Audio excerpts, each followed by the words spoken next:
मौसम एक बार फिर से बदल चुका था और तेज हवाएं चलने लगी थीं। काले बादलों ने आसमान को अपने आगोश में पूरी तरह से ले लिया था और ऐसे मौसम में नित्या एक कातिलाना मुस्कुराहट बिखेरती हुई पुरोहित के घर के सामने खड़ी थी। चेहरे पर मुस्कान और मन ही मन कुछ सोचते हुए नित्या पुरोहित के घर की तरफ बढ़ रही थी। लेकिन तभी उसने देखा कि पुरोहित के घर का दरवाजा बंद है। ये क्या? पुरोहित के घर का दरवाजा तो अंदर से बंद है। नित्या ने खुद से सवाल किया। ये कहते हुए वो जोर जोर से हंसने लगी और फिर उसने बेहद डरावनी आवाज में चिल्लाते हुए कहा, भला ऐसा कौन सा दरवाजा है जो मुझे भीतर जाने से रोक सके? तभी एक तेज बिजली चमकी और नित्या उस दरवाजे के आर पार होकर सीधे पुरोहित के घर में दाखिल हो गई। पुरोहित जी जो आंगन में ही खड़े थे, नित्या अचानक ही उनके सामने आ गई। पुरोहित को देखकर भी नित्या रुकी नहीं, बल्कि तेजी से आई और उनके शरीर में से आर पार होते हुए सीधे उनके आंगन के दूसरी तरफ चली गई। तो वहीं पुरोहित जी को अजीब लगा।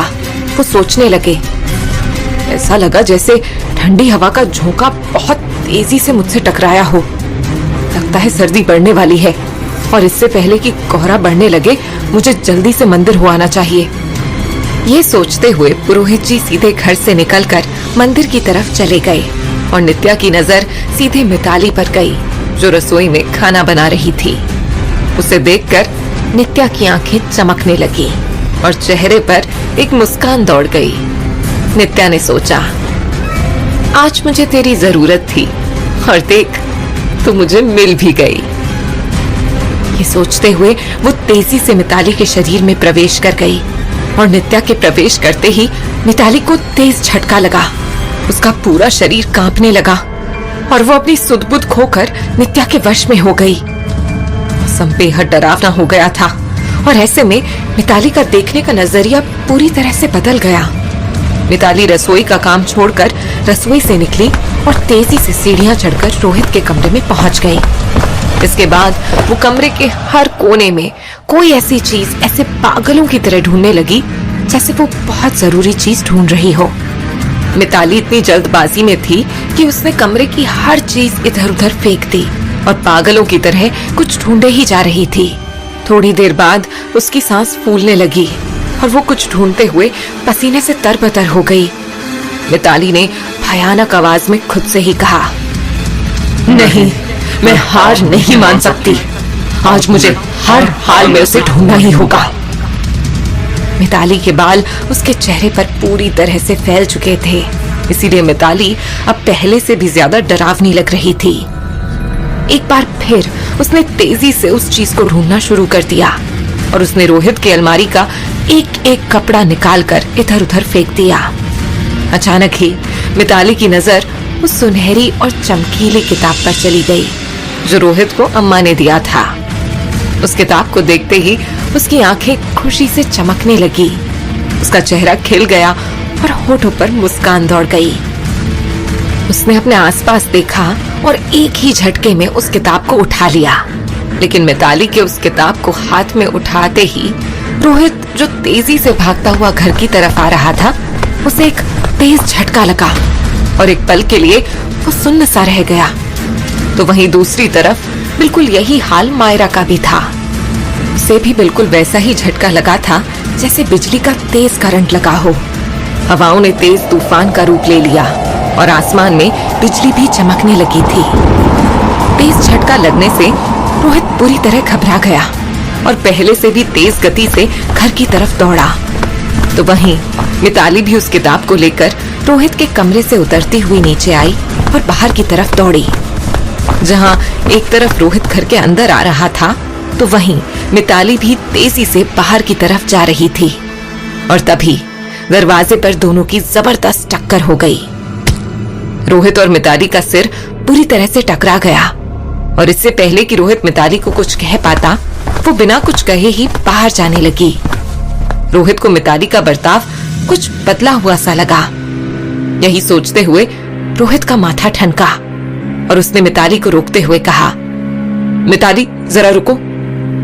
मिताली जो तेजी से बाहर की तरफ जा रही थी, वो जाते जाते रुक गई और उसने कहा, हाँ बोलो रोहित।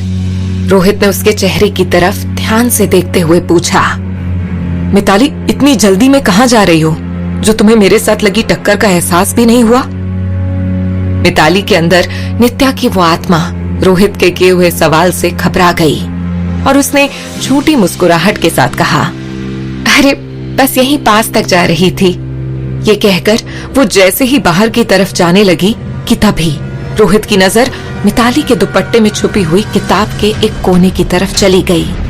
रोहित ने जैसे ही उस किताब का कोना देखा तो वो बुरी तरह से घबरा गया और उसे अद्यंत की कही हुई एक एक बात याद आने लगी।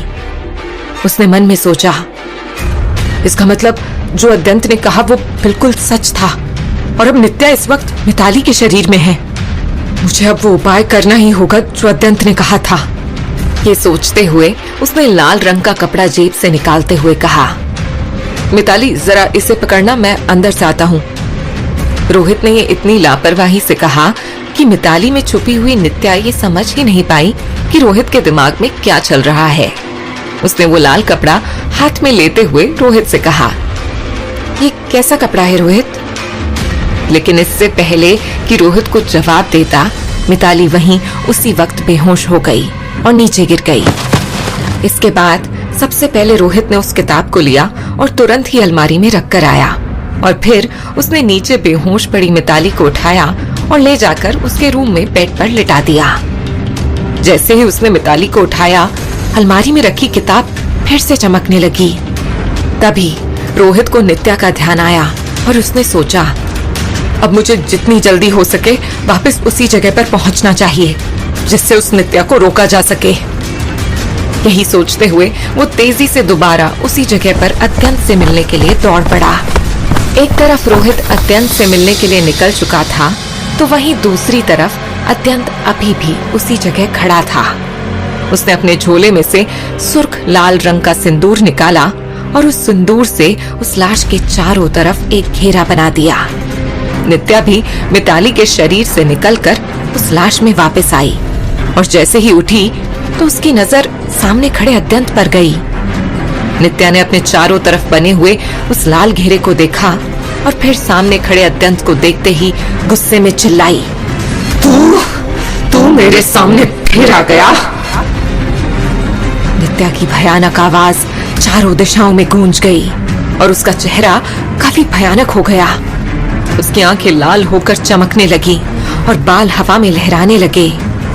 जो चेहरा हमेशा मासूम लगा करता था, वो चेहरा आज इतना डरावना लग रहा था कि कोई भी देखकर डर जाए। नित्या ने गुस्से में कहा, तुझे क्या लगता है कि तू मुझे इस कमजोरी के घेरे में कैद कर लेगा? तू शायद भूल गया है कि मेरी शक्तियां अपार हैं। और देख तू, थोड़ी ही देर में मैं इस घेरे को मिटाकर बाहर आ जाऊंगी। ये कहकर नित्या जोर जोर से हंसने लगी और उसकी भयानक हंसी ने माहौल को बेहद डरावना बना दिया। तेज बिजली चमकने लगी और नित्या की भयानक आवाज सुनकर आसमान में चमगादड़ भी बेचैन होकर घूमने लगे। अत्यंत उसकी बातों को अनसुना करके ठीक उसके सामने खड़ा हुआ कुछ पढ़ने में लग गया कि तभी वहां तेजी से दौड़ता हुआ रोहित आया। रोहित को देखते ही नित्या के चेहरे पर एक बार फिर से मासूमियत आ गई और उसने रोहित से रोते हुए कहा, रोहित मुझे बचाओ, रोहित मुझे बचाओ इस शैतान से। नित्या रोहित के आगे गिड़गिड़ाने लगी, लेकिन रोहित ने उसके आंसुओं की तरफ जरा भी ध्यान नहीं दिया और गुस्से में नित्या से कहा, नित्या तुम झूठी हो और अब मुझे तुम पर जरा भी भरोसा नहीं रहा। नित्या अभी भी बिलख कर रो रही थी। उसने रोहित से कहा, रोहित पहले एक बार मेरी बात तो सुनो। अभी नित्या इतना ही कह पाई थी कि रोहित ने उसकी बात को बीच में ही काटते हुए कहा, नित्या आज तक तुम मुझसे झूठ बोलती रही, तुम मुझसे इतनी बार मिली और मेरा झूठ बोलकर इस्तेमाल भी करती रही। ये सब सुन नित्या ने रोहित से कहा, रोहित तुम थोड़ा सोचो और मुझे ये बताओ कि मैं और मंडोलिका हमेशा तुम्हारे ही सपनों में क्यों आते हैं? ऐसा क्या रिश्ता है तुम्हारा हमसे? कुछ तो सोचो, जो ये अत्यंत इन सब के पीछे एक बहुत बड़ा रहस्य है। तुम इस आदमी की बात मत सुनो। अभी नित्या इतना ही कह पाई थी कि रोहित उसके करीब आया और उसका हाथ पकड़कर झट से कड़ा पहना दिया। जैसे ही वो कड़ा नित्या के हाथ में गया, नित्या एक बार फिर से भयानक रूप में आ गई और अपने हाथ में पहने हुए उस कड़े को उतारने की कोशिश करने लगी, लेकिन चाहकर भी नहीं उतार पाई। अत्यंत जो दूर खड़ा ये सब देख रहा था, उसने जब नित्या को छटपटाते हुए देखा तो जोर जोर से हंसने लगा और बोला, नित्या, कितनी भी कोशिश कर ले तू, लेकिन चाहकर भी इस कड़े को नहीं उतार पाएगी। अत्यंत की बात सुनते ही नित्या का गुस्सा और भी बढ़ गया और उसने चिल्लाते हुए कहा, अपने इन बंधनों में ज्यादा दिनों तक नहीं बांध पाएगा मुझे। मैं जल्द ही तेरे इन सारे बंधनों को तोड़ दूंगी, देख लेना। नित्या का चेहरा गुस्से में इतना भयानक लग रहा था कि रोहित लगातार उसके चेहरे की तरफ देख भी नहीं पा रहा था। नित्या ने अब रोहित को धमकी देते हुए कहा, रोहित, तुमने मुझे बांधा है ना इस बंधन में, तो सुनो, इस बार जब भी मैं आजाद हुई, सबसे पहले तुम्हें अपना शिकार बनाऊंगी। याद रखना मेरी बात। रोहित ने नित्या की किसी भी बात का कोई भी जवाब नहीं दिया और खामोश खड़ा उसे देखता ही रहा। उसे सब कुछ एक भयानक सपने की तरह लग रहा था। ठीक उसी पल अत्यंत ने अपने झोले में से एक लाल गुलाब का ताजा फूल निकाला और अब आगे आकर उसकी नाक के आगे कर दिया, जिसकी खुशबू से एक ही झटके में वो बेहोश हो गई। नित्या के बेहोश होते ही चारों तरफ शांति छा गई और मौसम भी बिल्कुल साफ हो गया। जो काले बादल छाए हुए थे वो देखते ही देखते गायब हो गए। लेकिन अत्यंत ने देखा कि रोहित खामोश सा अभी भी अपने ही ख्यालों में खोया खड़ा था। इसीलिए अत्यंत उसके पास आया और पूछा, क्या हुआ रोहित, अब किस बात की चिंता में खोए हुए हो, बोलो। रोहित ने अत्यंत की तरफ देखते हुए कहा, मैं अपने उस सपने के बारे में सोच रहा हूँ जिसमें इस पायल वाली ने एक और आदमी को मारा था, लेकिन इस बार मैं उसका नाम नहीं जान पाया। इस पर अत्यंत ने पूछा, तो उसमें क्या समस्या है, बताओ मुझे। मैं ये सोच रहा था कि अब जब नित्या को आपने अपनी शक्तियों से बांध लिया है, तो क्या अब वो आदमी मारा जाएगा या फिर बच जाएगा जिसे नित्या ने मेरे सपने में मारने की कोशिश की थी। ये सपना मुझे रंजीत की मौत के बाद आया था, पर उस सपने में नित्या ने रंजीत की तरह उस आदमी का नाम नहीं लिया था। बस इतना ही बोला था कि तेरा मरना सही है। कौन है वो आदमी और अब उसका क्या होगा? आपको तो मेरे सपनों के बारे में सब पता होता है, तो क्या आपको ये भी पता है? रोहित के इस जवाब को सुनकर अत्यंत खामोश हो गया और उसने रोहित से कहा, इस बारे में मैं अभी कुछ नहीं कह सकता। फिलहाल नित्या को होश आने से पहले सही जगह पर पहुंचाना है, जल्द से जल्द। ये कहकर अत्यंत ने नित्या को उठाया और जाने लगा। तभी रोहित ने आवाज लगाते हुए कहा, सुनो, मैंने सुना है वो मंडोलिका भी बाहर आ गई है, तो उसका क्या होगा अब? मंडोलिका का नाम सुनते ही अत्यंत के चेहरे पर एक मुस्कान आ गई और उसने कहा, उसकी तुम फिक्र मत करो, मैं खुद देख लूंगा उसे। इससे पहले कि रोहित कुछ और सवाल करता, अत्यंत वहां से तेजी से चला गया। इधर परेशान सा रोहित उसे दूर तक जाता हुआ देखता रहा। उसके जाने के बाद रोहित भी धीरे धीरे पुरोहित के घर की तरफ चल दिया। उधर पुरोहित के घर में पुरोहित जी घर पहुंचे और उन्होंने महसूस किया कि आज घर में अजीब सी शांति फैली हुई थी। पुरोहित जी ने मन में सोचा, ये आज घर में इतना सन्नाटा क्यों बिखरा हुआ है और ये मिताली भी कहीं नजर नहीं आ रही। कहते हुए पुरोहित जी रसोई में पानी लेने गए तो रसोई की दशा देखकर हैरान हो गए और खुद से बोले, ये क्या, सब्जी कच्ची ही रखी हुई है और ऊपर से ढकी भी नहीं है। ये मिताली तो कभी इतनी लापरवाही से काम नहीं करती, तो फिर आज क्या हुआ इसे? पुरोहित जी को रसोई की हालत देखकर घबराहट होने लगी और वो तेजी से मिताली को आवाजें लगाते हुए सीधे उसके कमरे में गए, जहां उन्होंने देखा कि मिताली अपने बेड पर बेहोश पड़ी हुई थी। उसकी ऐसी हालत देखकर पुरोहित जी घबरा गए और उसे उठाने की कोशिश करते हुए बोले, मिताली, उठो मिताली बेटी, क्या हुआ तुम्हें? पुरोहित जी मिताली को अभी उठा ही रहे थे कि वहां रोहित आ गया। अरे पुरोहित जी, चिंता की कोई बात नहीं है। वो दरअसल मिताली की तबीयत कुछ ठीक नहीं थी, तो सोने के लिए आ गई थी कमरे में, अभी उठ जाएगी। रोहित ने बात संभालते हुए कहा, जिसे सुन पुरोहित जी की जान में जान आई। काली रात एक बार फिर से आ चुकी थी और कोहरे की चादर ने पूरे गांव को खुद में समेटा हुआ था। चारों तरफ अगर किसी का शोर था तो वो सिर्फ गली के आवारा कुत्तों का, जो झुंड बना बना कर भौंक रहे थे।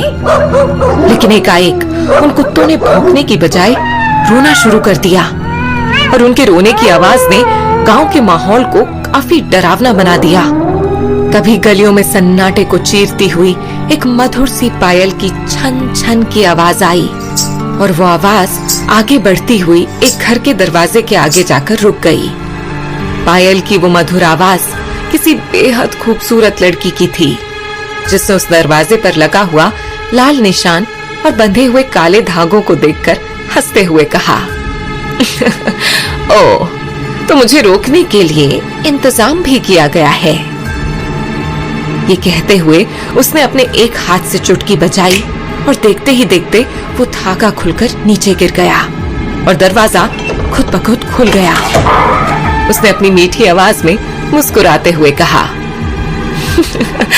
अब ये खिलौने मेरा रास्ता रोकेंगे। ये कहकर वो जोर जोर से हंसने लगी और उसकी हंसी की आवाज चारों दिशाओं में गूंज गई। मंडोलिका ने जैसे ही अपना पहला कदम घर में रखा कि तभी अचानक से तेज हवा चलने लगी और गांव में जितने भी घर थे उन सब घरों की खिड़कियां जोर जोर से खड़कने लगी। चारों तरफ एक दहशत सी फैल गई। गांव में जल रहे बल्ब और ट्यूबलाइट अचानक ही झिलमिलाने लगे।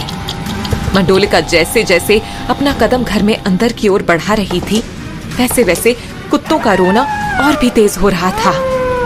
इधर आंगन में से होते हुए मंडोलिका सीधे कमरे की तरफ पहुंची। तभी अचानक मंडोलिका ने एक बेहद ही खूबसूरत लड़की का रूप लिया और कमरे के दरवाजे पर से कहा, कोई है क्या घर में जो मेरी मदद कर सके? इस मीठी और दिलकश आवाज को सुनकर कमरे के भीतर गहरी नींद में सो रहा आदमी चौंक कर उठ गया और आंखें मलता हुआ बिस्तर से उठा और दरवाजे की तरफ बढ़ने लगा। लेकिन तभी उसे मंडोलिका का ध्यान आ गया और मन में सोचने लगा, इतनी रात गए कौन आ गया, और वो भी इतनी भयानक सर्दी में? कहीं ये मंडोलिका तो नहीं? ये सोचते ही वो आदमी पसीने से तरबतर हो गया। लेकिन तभी उसके दिमाग में विचार आया, लेकिन मंडोलिका कैसे हो सकती है? मेरे घर के बाहर तो सुरक्षा कवच लगा हुआ है, तो जरूर ये कोई और ही है। यही सोचकर उसने दरवाजे के बिल्कुल पास जाकर बिना दरवाजा खोले ही पूछा, कौन हो तुम और अंदर आंगन तक कैसे आई? जी, मैं यही पास के गांव से आई हूँ, रास्ता भटक गई हूँ। ये सुन उस आदमी को लगा इतनी रात में इस लड़की का बाहर खड़े रहना ठीक नहीं है, और ये सोचते हुए उसने जैसे ही दरवाजा खोला तो उसके सामने एक बेहद ही खूबसूरत सी लड़की खड़ी हुई थी, जो चांद की चांदनी में बहुत ही आकर्षक लग रही थी। वो लड़की लाल रंग की साड़ी पहने हुए खड़ी थी, जिसके खुले लंबे और रेशमी बाल उसकी सुंदरता को चार चांद लगा रहे थे। ऊपर से उसके रसीले लाल होंठ और कजरारी गहरी आंखें ऐसी कि किसी को भी मदहोश कर दे। उस आदमी ने उसे सिर से पांव तक ललचाई नजरों से देखा और उसके आकर्षक शरीर को कसे हुए कपड़ों में देखकर अपनी सुध-बुध ही खो बैठा। इससे पहले कि वो आदमी कुछ और पूछता, वो लड़की उस आदमी से एक मधुमालती की बेल की तरह लिपट गई। लड़की के लिपटते ही वो आदमी सम्मोहित हो गया। इसके बाद वो उस लड़की को अपनी बाहों में भरकर सिर से पांव तक चूमने लगा। उस आदमी की छुअन से लड़की की सिसकियों की आवाज पूरे आंगन में गूंजने लगी। इतने में वो आदमी उस लड़की को गोद में उठाकर बिस्तर पर ले गया और उसे वहां लिटाकर उस पर तेजी से एक भूखे शेर की तरह झपटा। दोनों एक दूसरे की प्रेम क्रीड़ा में लिप्त हो गए। थोड़ी देर बाद जब तूफान शांत हुआ तो आदमी पसीने से तरबतर हो गया और हांफने लगा। तभी उस आदमी ने उस लड़की का चेहरा ध्यान से देखा जो अब बदलने लगा था, और उसकी मादक कजरारी आंखें अब डरावनी होकर चमकने लगी थीं। उस आदमी ने कांपती हुई आवाज में पूछा, कौन हो तुम और छोड़ो मुझे। वो लड़की अब और भी भयानक हो गई थी और जोर जोर से हंसने लगी। उसकी भयानक हंसी पूरे कमरे में गूंज गई और उस आदमी ने हकलाते हुए पूछा, मंडोलिका। इस पर उस लड़की ने मुस्कुराते हुए कहा,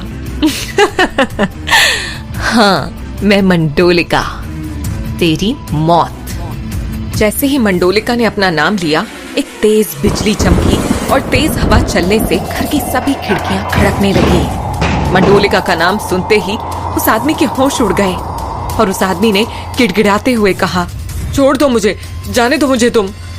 ये कहकर वो उठने की कोशिश करने लगा, लेकिन तभी मंडोलिका ने उसे पकड़कर बेड पर धकेला और खुद उसके ऊपर आकर बोली, तुझे वो मार नहीं पाई तो क्या, तेरा मरना ही सही था और तुझे मरना ही होगा। ये कहकर उसने अपने बड़े बड़े नाखून उसकी छाती में गढ़ाकर आर पार कर दिए और उसकी चीख ने पूरे घर को दहला दिया। एक तरफ मंडोलिका ने अपना शिकार कर लिया तो वहीं रोहित चीखता हुआ उठ गया और बदहवास सा चारों तरफ देखने लगा। उसने महसूस किया कि अभी रात ही है और वो सपना देख रहा था। पहले मेरे सपने में इस आदमी को वो रौबदार औरत यानी नित्या मारने वाली थी, लेकिन अब उसे मंडोलिका ने क्यों मारा? आखिर था कौन ये आदमी और दोनों ने ही इसका नाम क्यों नहीं लिया? रोहित ने खुद से सवाल किया। इधर अपने कमरे में रोहित सपने को लेकर बेचैन था तो उधर काशवी के घर मायरा भी अपने सपनों की दुनिया में पहुंच गई थी। उसने खुद को एक कमरे के बाहर खड़ा हुआ पाया। तभी उसने एक फांक से उस कमरे में देखा। वहाँ एक रौबदार आदमी एक खूबसूरत सी औरत के साथ बैठा हुआ बातें कर रहा था, जिसने काफी हैवी सिल्क की साड़ी पहनकर उसका सीधा पल्लू लिया हुआ था और एक बहुत भारी रानी हार भी पहना हुआ था। उसकी साड़ी और गहने देखकर लग रहा था ये बहुत पुराने जमाने के हैं और उस आदमी का पहनावा भी 70s का है, पर उस आदमी की शक्ल नहीं दिखाई दे रही थी। तभी मायरा नींद में बड़बड़ाने लगी, नहीं, ये मेरे पिताजी के साथ धोखा है।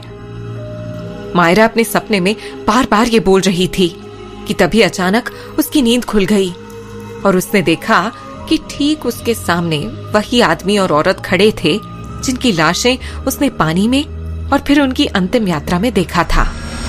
उनका रूप काफी भयानक लग रहा था और दोनों बिना पलके झपकाए लगभग घूरते हुए मायरा को ही देख रहे थे।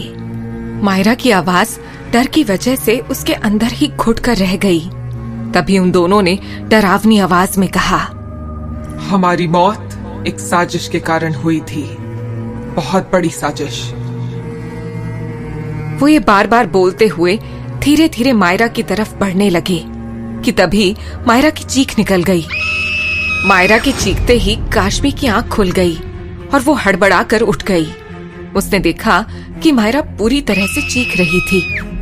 काशवी ने उसे हिलाया, लेकिन मायरा लगातार चीखे ही जा रही थी। होश में आओ मायरा, काशवी ने चिल्लाकर कहा, जिससे मायरा अपनी दुनिया में वापस आ गई और चारों तरफ देखने लगी। उसके चेहरे पर घबराहट साफ दिखाई दे रही थी और आंखों में एक अजीब सी दहशत थी। काशवी ने मायरा से पूछा, क्या हुआ मायरा, तुम इतनी घबराई हुई क्यों हो? मायरा घबराई हुई काशवी के गले लग गई और उसने कहा, काशवी, वो मुझे फिर से दिखाई दे रहे थे और कह रहे थे कि उनकी मौत किसी बड़ी साजिश की वजह से हुई है। ये सब सुन काशवी उठकर खिड़की के पास आई और फिर घड़ी की तरफ इशारा करते हुए कहा, मायरा, सुबह के 7 बज रहे हैं और तू पता नहीं क्या क्या देख रही है। मायरा पहले से अब कुछ शांत हो चुकी थी। वो बोली, मैं खुद नहीं जानती कि मेरे साथ ये सब क्या हो रहा है, क्यों मुझे ये लोग दिखाई दे रहे हैं। कभी कभी तो लगता है कि ये अनसुलझे सवाल मुझे पागल कर देंगे। काशवी ने उसे समझाते हुए कहा, देखो मायरा, ये सब तुम्हारा वहम है और कुछ नहीं। कोशिश करो इन सब चीजों से बाहर निकलने की। नहीं काशवी, ये सब मेरा वहम नहीं हो सकता, और एक ना एक दिन मैं इन सब सवालों के जवाब जरूर जानकर रहूंगी। फिलहाल मैं रोहित से मिलने उसके घर जा रही हूँ, मायरा ने कहा और उठकर तैयार होने चली गई। उसके जाते ही काशवी ने खुद से कहा, क्या करूं मैं इस लड़की का और कैसे समझाऊं इसे, बस सब ठीक हो जाए जल्दी। एक तरफ काशवी मायरा को लेकर चिंता में थी, तो उधर पुरोहित जी के घर में मिताली जैसे ही सोकर उठी तो उसकी नजर सीधे सामने दीवार पर लगी हुई घड़ी पर चली गई। ये क्या, सुबह के 7 बज गए और मैं अभी तक सो रही हूँ। लेकिन मैं यहाँ आकर कब सोई, मुझे कुछ याद क्यों नहीं आ रहा। ये सोचते हुए मिताली उठने की कोशिश करने लगी, लेकिन उसे अपने शरीर में काफी कमजोरी महसूस हो रही थी। तभी उसे याद आया, मैं तो रसोई में खाना बना रही थी, तो फिर यहाँ आकर कब सोई और उसके बाद क्या हुआ, मुझे आगे का कुछ क्यों नहीं ध्यान है मुझे। मिताली को जब खाना बनाने के बाद का कुछ याद नहीं आया तो वो हिम्मत करके उठी और रसोई की तरफ चल दी। उसने रसोई को देख हैरान होते हुए खुद से कहा, ये क्या, मैंने ये सब्जी रात को पूरी तरह से क्यों नहीं पकाई, और ये इतने सारे झूठे बर्तन भी यूं ही छोड़ दिए।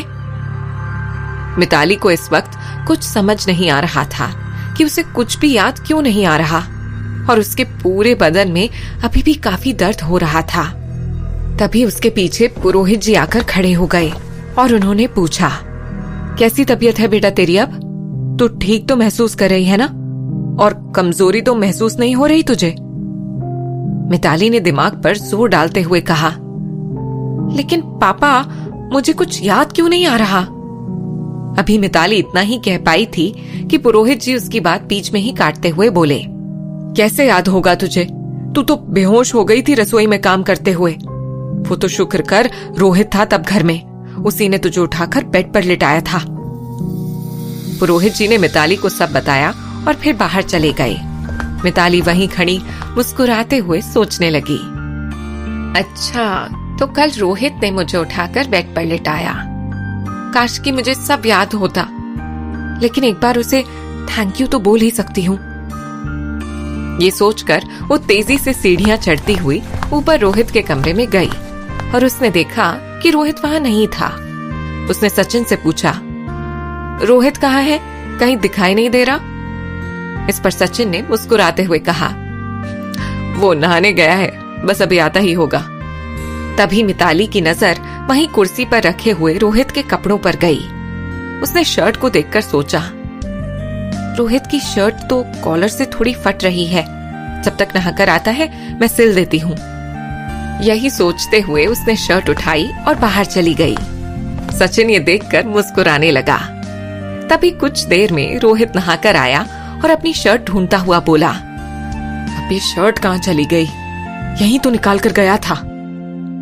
सचिन ने मुस्कुराते हुए आंख मारी और कहा, तेरी शर्ट वो गाजर का हलवा ले गई, लगता है तुझ पर हक समझने लगी है। रोहित सचिन की बात सुनकर दूसरी तरफ देखकर मुस्कुराने लगा और फिर सचिन से कहा, क्या यार, तू भी ना, शायद गलती से ले गई होगी, अभी दूसरी पहन लेता हूँ। इतना कहकर रोहित ने दूसरी शर्ट पहन ली। तभी थोड़ी देर बाद वहां मिताली आई। सचिन ने रोहित को छेड़ते हुए कहा, लो आ गया गाजर का हलवा। मिताली ने शर्ट रोहित की तरफ बढ़ाते हुए कहा, गाजर का हलवा नहीं, शर्ट लाई हूँ, फटी हुई थी कॉलर से तो सोचा सिल दूं। पर ये क्या रोहित, तुमने तो दूसरी शर्ट पहन ली।